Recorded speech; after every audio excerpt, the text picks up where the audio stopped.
Welcome to the Ranch and Table Podcast, where we discuss all things related to our Texas ranch and our Ranch to Table restaurant located in downtown Rockwall.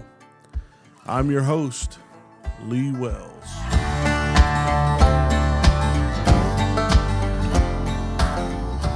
Welcome everybody. Lee Wells here with the Ranch and Table Podcast, and I am so glad that you've joined me today. Today I'm going to do something a little bit different. I guess a little more different than normal, but I want to talk to you about customer service and the importance of being real and real customer service in our day of so much being fake and so much not being real. And first of all, let me thank our sponsor today, Sterling Tea.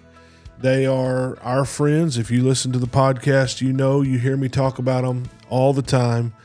They have the very best tea you'll ever drink. And whether that's hot or cold, doesn't matter. They offer over 200 blends of tea and service hundreds of businesses throughout the United States. And so they are really a genuine treasure and part of our business and part of our life and part of this podcast. And so we're so thankful to have them. They bring in tea from all over the world and blend it, repackage it into packages and names and flavors and send it back out to be used. And so just great folks here in our area. And so if you are interested in going by their website, checking it out, sterlingtea.com.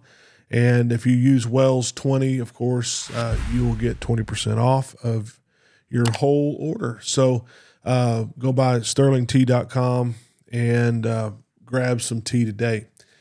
Let me talk to you about customer service. I want to just preface what is about to happen on this podcast by saying the act of customer service is, I think, almost a lost art.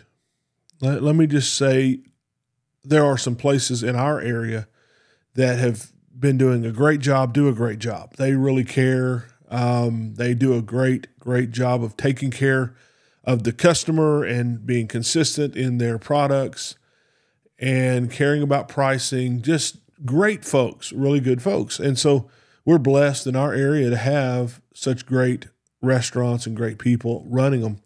But it seems like there's a lot of places these days that they just don't care if you're there.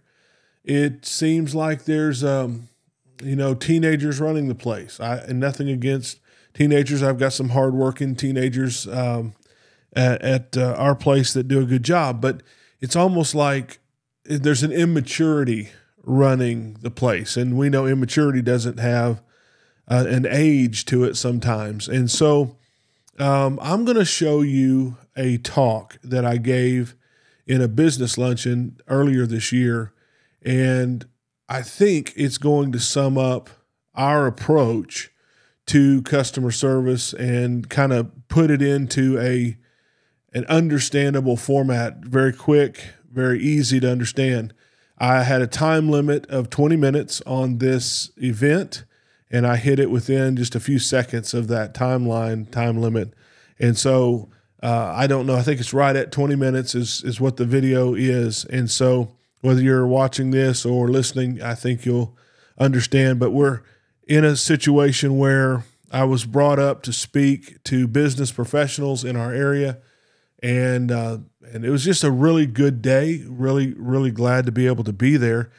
And I've been holding on to this for the podcast for a while and been planning to do it. And then things have come up. And this week I had talked to some folks about being on the show, but with the busyness and the things that have happened in life recently, it didn't work out. And so that's fine. We'll just do this instead, and it'll be a great episode.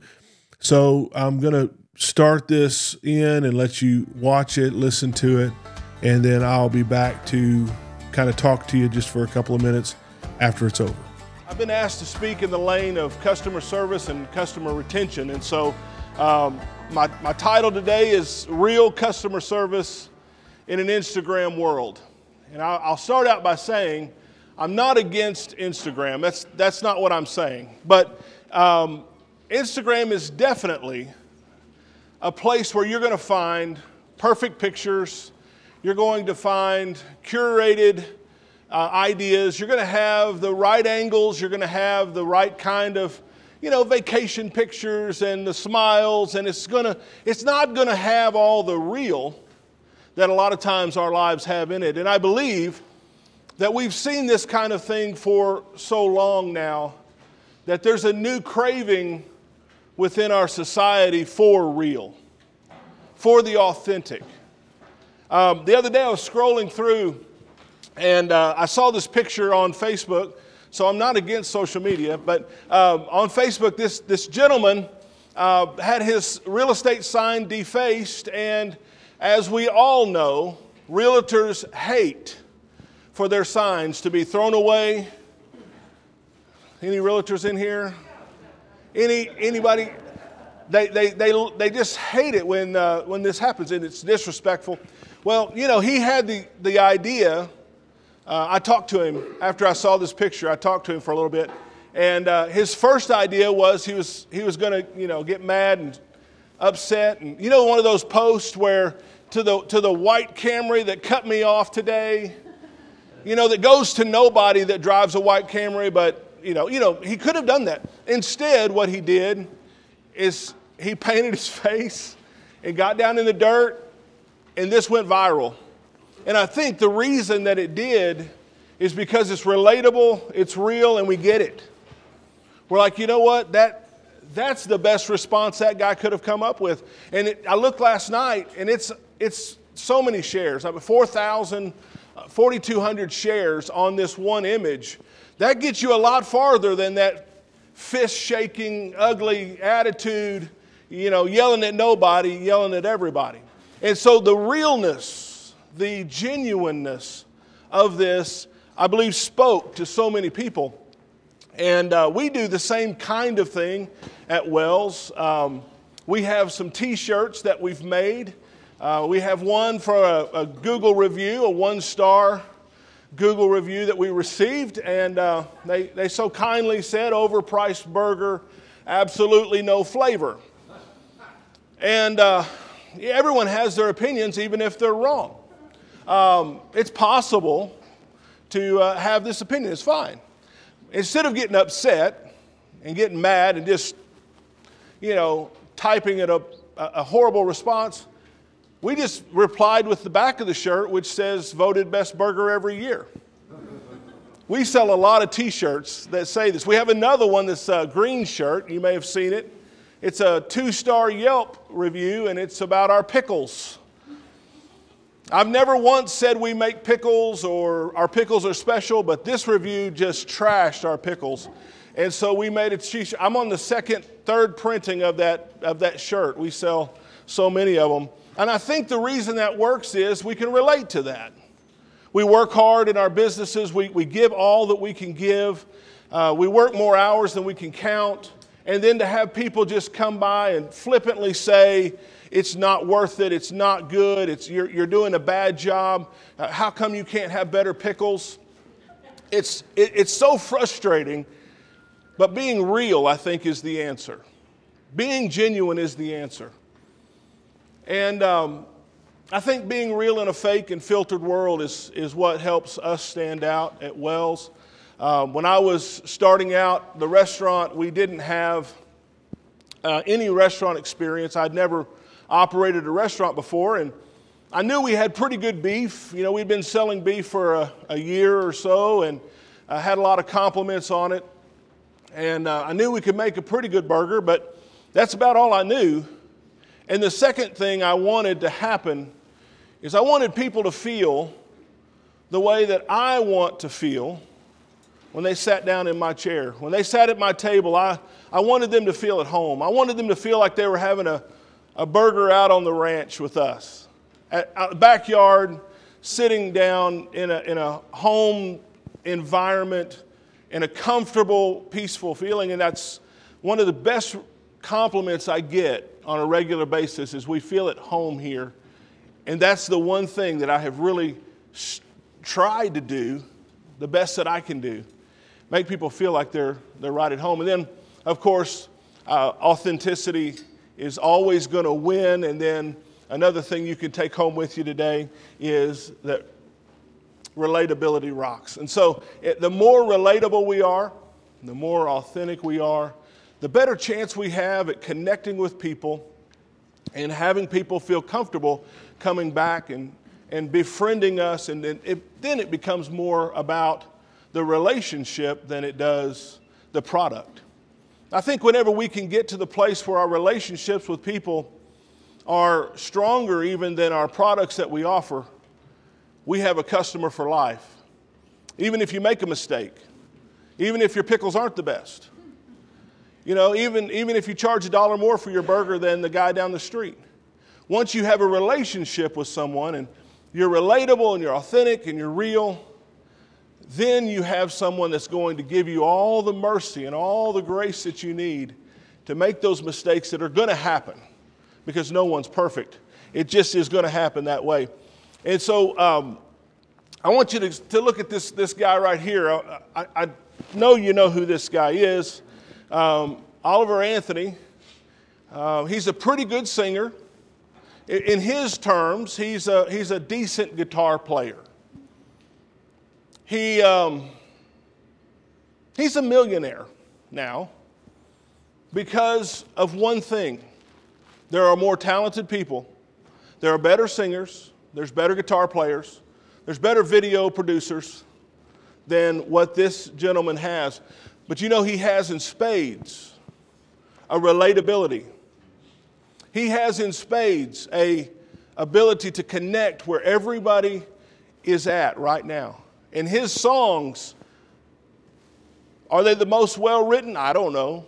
Are they the best songs ever? I mean, are they going to be classics forever and our grandkids listen to them? I don't know. But I know right now, today, he is very, very relatable. And people get it because he's real. If you notice, you can't really see on this picture, but if you pull this picture up on your phone later, not right now, you'll see that he's got sweat on his shirt because he's standing literally in a field, in the woods. He's got dogs over on his left side there just sitting against a tree, an old pickup truck. But he's real, and his message is real, and he's relatable. Real customer service is, I think, what this world is looking for. The second part of this talk today is the customer part. And I think that we all do well to remember that we're all customers. As soon as you step away from your desk, as soon as you step away from your position, the rest of the day, the rest of the week, the rest of your life, you're a customer. And when you walk into a restaurant, you expect to be treated a certain way. When you walk into a health food store, you expect to be treated a certain way. And what better way than just to remember how I want to be treated, how I want to feel, because I'm a customer too. And then we look at the fact that people never forget how you make them feel. They'll forget exactly what you said. They'll forget exactly what happened. They may get a detail wrong with something that happened the way it happened and in the order it happened, but they'll never forget the way that you made them feel. And if we can make folks feel like family, and if we can make people feel like they're doing the best that they can do, and we're doing the best that we can do, then we can have the kind of service that's needed. 4 things I want to talk to you about our service. And I know that we know this. I know that we practice this, but just as a reminder, service with humility. There's nothing more attractive than humility. I would challenge you to come up with something that is more attractive and more magnetic than true humility. Gratitude If I see everybody that walks in my shop as a dollar sign, I'll never treat them as a human. But if I could look at them as the human that they are, the customer that they are, relate to them because I'm a customer too, all of a sudden, we're people. We can relate. We can understand. And then patience. This is one that we could probably spend 20 minutes on, but nobody wants me to. 20 minutes of patience, I think everyone would be having to go somewhere else and be somewhere else. But here's what I mean by patience. Knowledge is both a gift and a curse. You know what you do, and you do it very well. You know your products that you sell, and you know what they do, and you know how much they cost, and you know how to lay it all out real quick. But the curse of you knowing that so well is the fact that your customer doesn't always know what you're talking about. We have to realize that people are ignorant. They're not experts. When I sit down across from a loan officer, I don't know what all those numbers mean. I mean, I get the general idea, but they know it backwards and forwards, and they understand. They're just pointing at stuff, sign here, sign here, sign here. I don't know. It's a blessing that they understand it so well, but it's a curse to them as well because they forget that I don't know.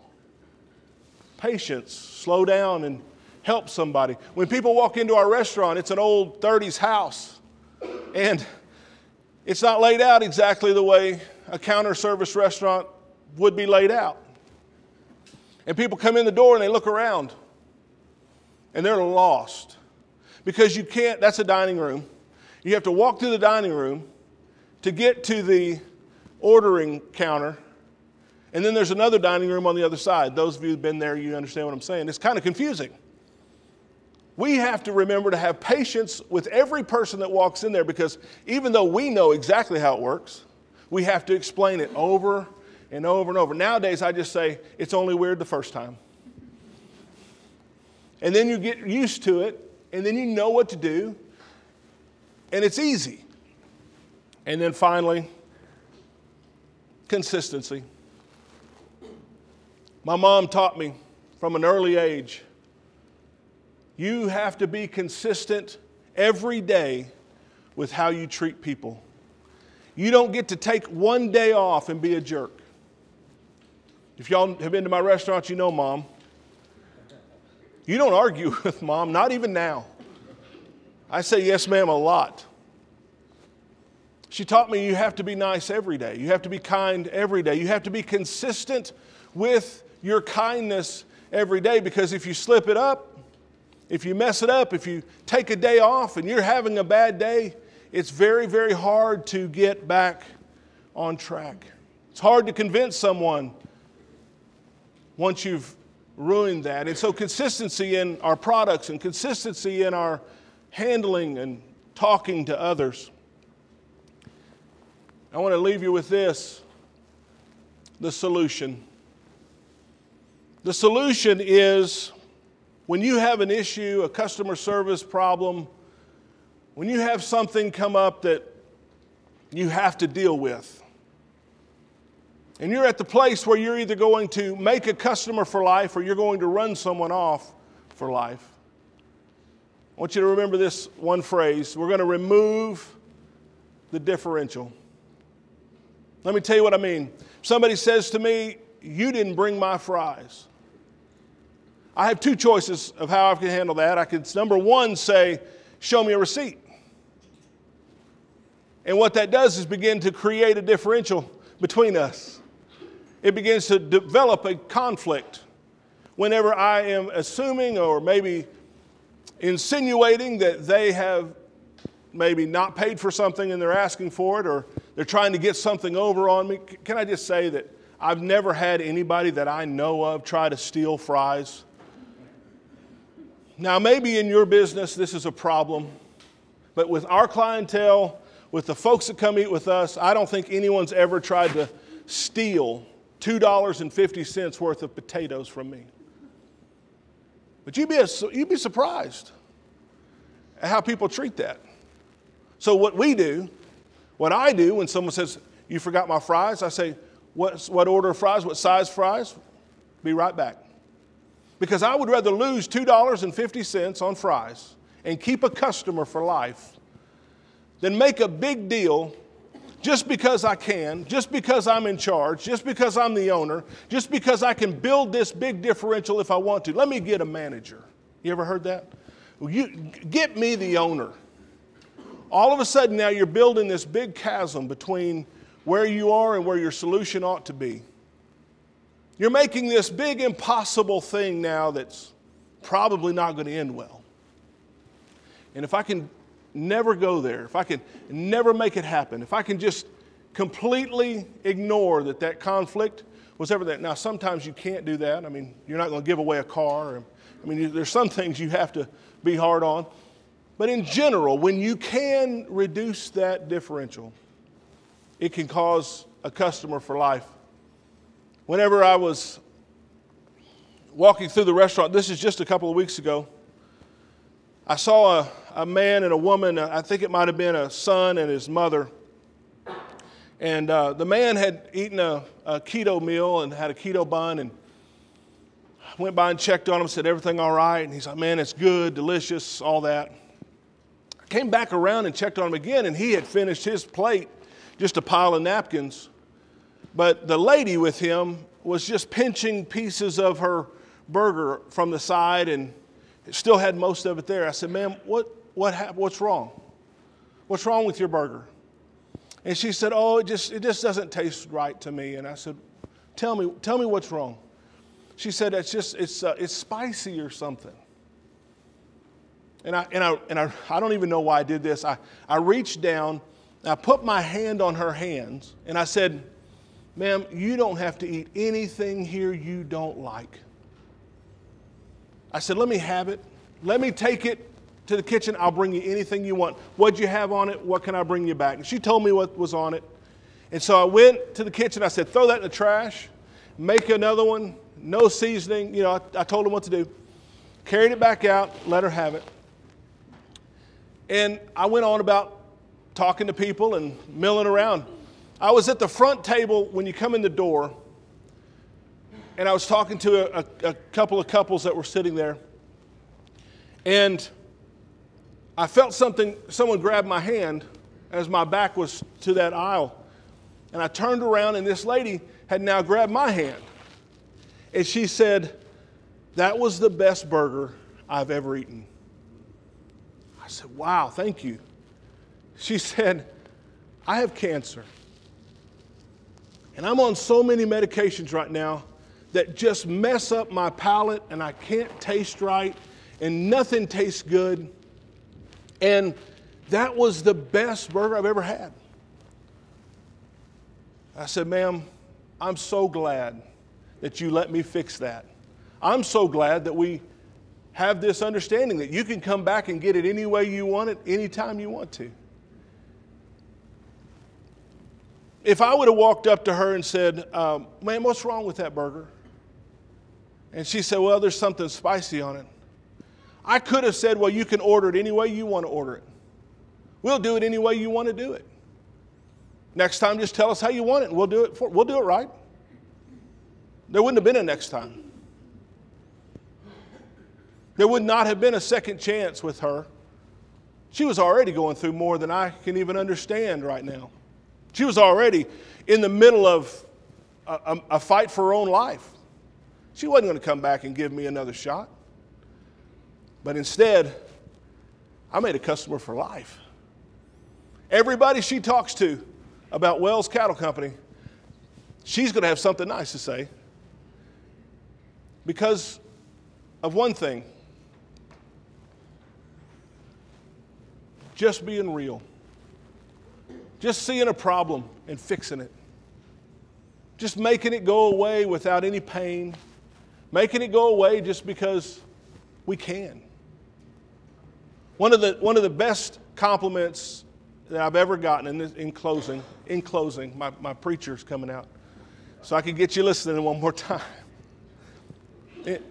One of the best things that's ever been said about us is even in our bad reviews, we get a few of them. Everybody does. But even in a lot of our bad reviews, it'll still say something about but the people were really nice.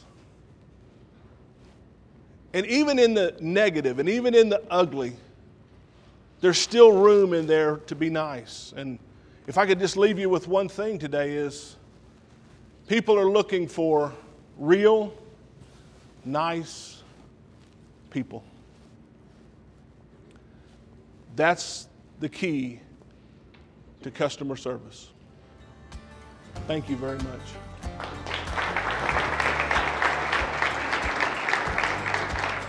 Well, I hope you enjoyed listening to that talk. I hope you enjoyed those thoughts and the things discussed there. I just want to sum up by saying we have a responsibility to our customers.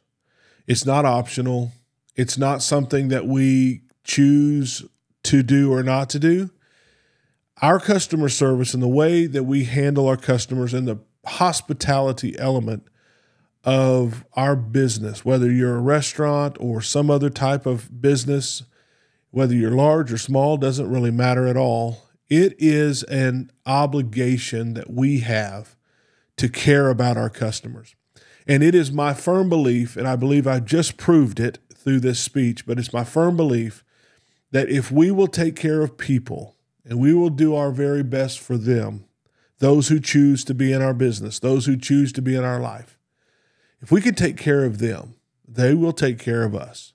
If we will do a good job, a great job, an excellent job of caring that somebody chose us today to do business with, that will put us in a completely different category of business than anybody else in a relative business to what we're doing. The caring, compassionate, call it love, call it care, call it concern, whatever the terms that you're comfortable with. But when we do that, we are different and we stand out and we do a really, really good service to our community at being somewhere that people go to and enjoy being at, and it brightens their day. And yes, they're doing business, and yes, it's transactional, and yes, there's money involved, and there's service involved, or whatever it is. But you can also at the same time brighten someone's day. You can also at the same time care about where they find themselves in life today. And the more we do a great job relating to the customer in a world that's so fake, in a world that's so calculated, so filtered, so perfect looking on the outside, the better we will do in business. And so I hope you take that to heart today, and I hope it helps shape the way you think about business. And today's been brought to you by our friends at Sterling Tea. They are great folks and doing a great job. Great customer service. They're just fantastic. And use that Wells 20 at checkout to get your 20% off your order. And they'll know that you came from us. And then also our other sponsor is It's Fate Creamery, and they are fantastic folks as well with great customer service and a great product, just a top of the line, the best ice cream in the world, in my opinion. So I hope you go by and see them. They'll also do a 20% off for your order if you ask and tell them that you are asking for the Ranch and Table. So I really do hope you go by and support our sponsors, help them out, help us out by going by and talking to them and buying something from them. And so thank you for being here today with me. Thank you for just being great people and living your life the very best that you can. And if you're in business, taking care of people the way that they deserve to be taken care of. I'm Lee Wells on the Ranch and Table Podcast. Until next time we say adios, farewell, goodbye, good luck, so long.